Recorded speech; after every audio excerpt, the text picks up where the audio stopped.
After Daniel Dapper Dan Hogan was blown away by a car bomb in 1928, the man who most likely orchestrated the hit went on to control St. Paul's underworld. Who was Harry Dutch Sawyer?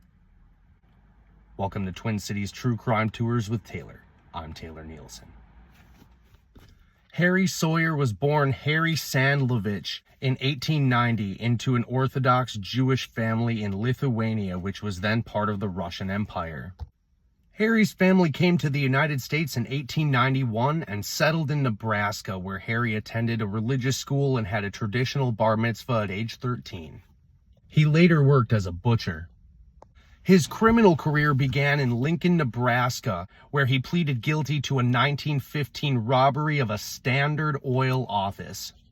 His criminal career also included arrests for auto theft, robbery, and attempted grand larceny, each committed under a different alias. Harry Sawyer was arrested in Minneapolis in 1918 for attempted grand larceny under the alias Harry J. Porsche, or Porsche if you want to use the German pronunciation. He was arrested for theft in 1921 in Lincoln, Nebraska, skipped his $1,000 bond, and fled permanently to St. Paul.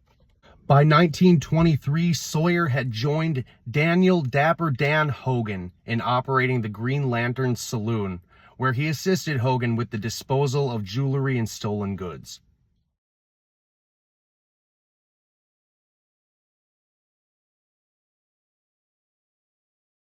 After Dapper Dan Hogan's death, Sawyer went on to control the Green Lantern Saloon and the O'Connor system, becoming St. Paul's biggest crime boss for at least a couple years until Leon Gleckman came along, and I'll definitely get into him in a later video.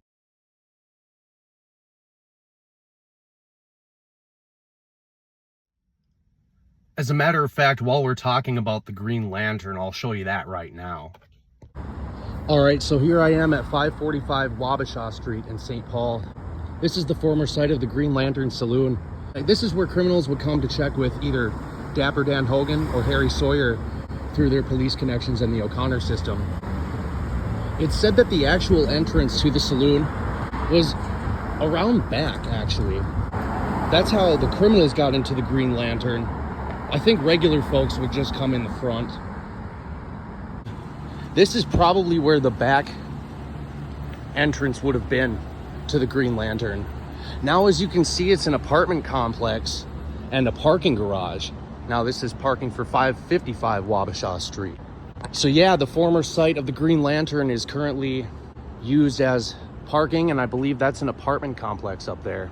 By 1932, Sawyer had turned the O'Connor system into a citywide infrastructure of criminal services, including finding untraceable automatic weapons, getting a new car or repairing an old one with bullet holes, laundering stolen bonds, illegal underground mob doctors, including Dr. Clayton E. May, whose specialties included illegal abortions, STIs, and gunshot wounds, defense attorneys Tommy McMeekin, Thomas Sullivan, and Tom Newman of St. Paul, and Archibald Carey of Minneapolis.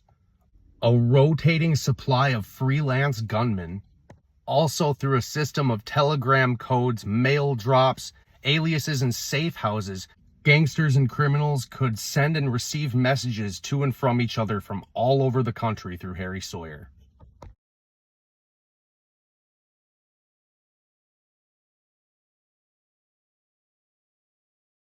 Sawyer even hooked Alvin Karpis up with his girlfriend Dolores Delaney, whom he had met at Jack Piper's Hollyhocks Casino, which I will get into in another video. Dolores Delaney later gave birth to Alvin Karpis's only child. Sawyer also offered his police connections to various gambling clubs, including the Owasso Tavern at Rice Street and South Owasso Boulevard in Little Canada, which he owned a piece of. The building is no longer there as it later burned down. The FBI later learned from Harry Sawyer's wife that the gambling at the Owasso Tavern was run on a payoff basis to the Ramsey County Sheriff.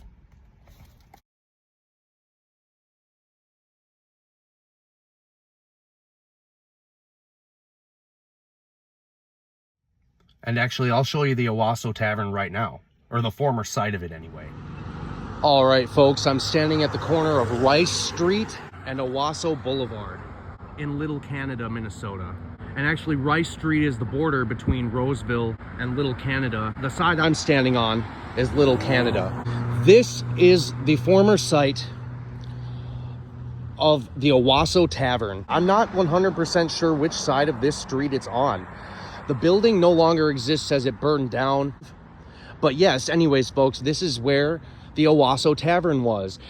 And the Owasso Tavern was a gambling club that Harry Sawyer owned a piece of and gave his police connections to. Sawyer's next door neighbors at 1880 Jefferson Avenue, the Wrestler family, once noticed a large pile of U.S. Post Office mail bags after a recent train robbery through a window of Harry Sawyer's house. The FBI later hid an agent for round-the-clock surveillance in the Wrestler home next door at 1880 Jefferson during the search for hitman and gangster Vern Miller after the June 1933 Kansas City massacre, in which 4 law enforcement officers and bank robber Frank Nash were killed in an attempt to free Nash from custody. Sawyer may have also set up Dillinger gang member Homer Van Meter by giving him up to the police for money. Harry Sawyer was also good at pointing out vulnerable kidnapping victims whose families could afford to pay a hefty ransom.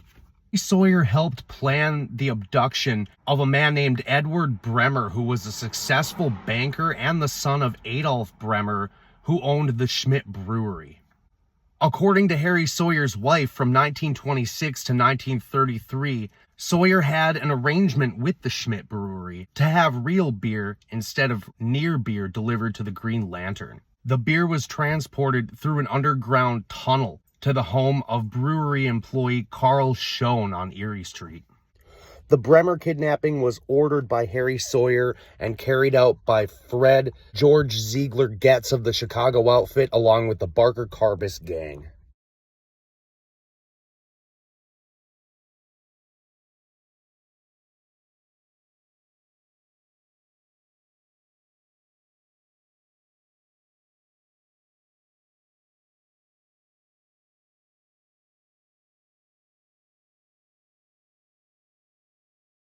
Harry Sawyer may have ordered the murder of Fred George Ziegler Getz of the Chicago outfit.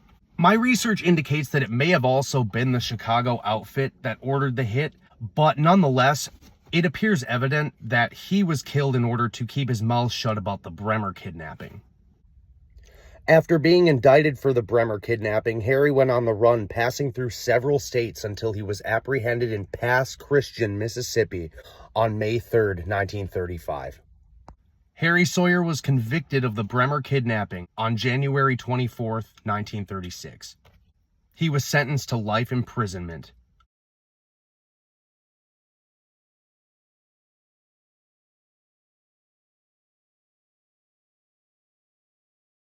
Harry Sawyer was granted compassionate release from prison in February 1955 after being diagnosed with spinal cancer.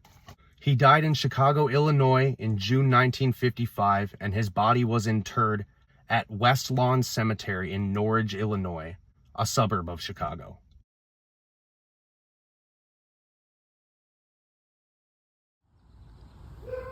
Well, folks, this is it. This is where Harry Dutch Sawyer lived while he was controlling St. Paul's underworld, the Green Lantern, and the O'Connor system.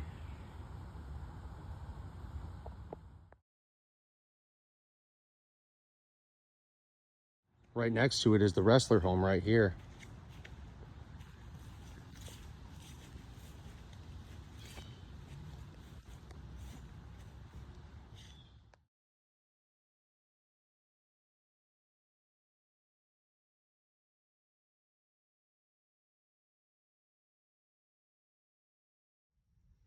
Thank you so much for watching. My sources are in the description. I'll definitely bring you more later. For Twin Cities True Crime Tours, I'm Taylor Nielsen.